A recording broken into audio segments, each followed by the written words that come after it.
আসো।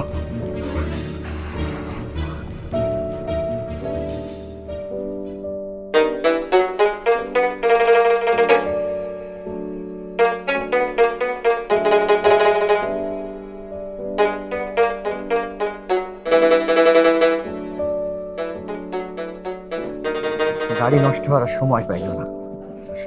এই যে একটা রিক্সা আছে, এটা নাও না। আচ্ছা ওঠো। তাই মুরব্বি চালান, ওঠো।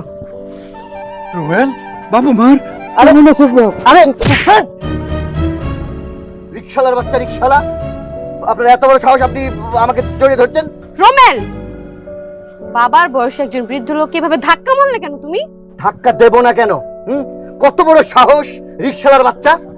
এই না, এই রুটি মাখা আমার সারা শরীর নষ্ট করে দিয়েছে। তো রুটি খাওয়া আমি দেখাচ্ছি, বদমাইশ। তাই বলে তুমি ওনার গায়ে হাত তুলবে, ওনার মুখের খাবার ফেলে দেবে? বেশ করেছি, আমার তো উচিত ছিল পায়ের জুতা খুলে ওর গা লাল করে দেওয়া। বাজান, আপনি ভুল করছেন। আপনার পায়ের থেকে ওই জুতাটা খুইলা আমার ইচ্ছা মতন পিটান, তাহলে আপনার মনের জ্বালাটা মিটবো। চুপ, একটাও কথা বলবি না। নোংরা শরীরে আমার জড়িয়ে ধরে আবার লেকচার মারা শুরু করছে। কোনো কথা না বলে সোজা রিক্সা চালিয়ে চল। এই তুমি দাঁড়িয়ে দাঁড়িয়ে কথা কি শুনছো? ওঠো, ওঠো বলছি। না স্যার, আমি আপনার ঘরে আমার রিক্সা নিতে পারবো না, আপনারা অন্য রিক্সায় যান। কত বড় বেয়াদব, যত বড় মুখ নয় তত বড় কথা।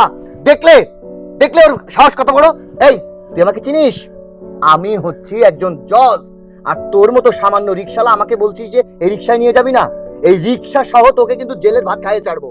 স্যার, আপনারা যদি আমি না চিনি, এই পৃথিবীতে আমার চেয়ে আর কেউ ভালো চিনবো না। আঙ্কেল, আপনি রোমেলকে চেনেন মানে কিছু তো বুঝতে পারতেছি না।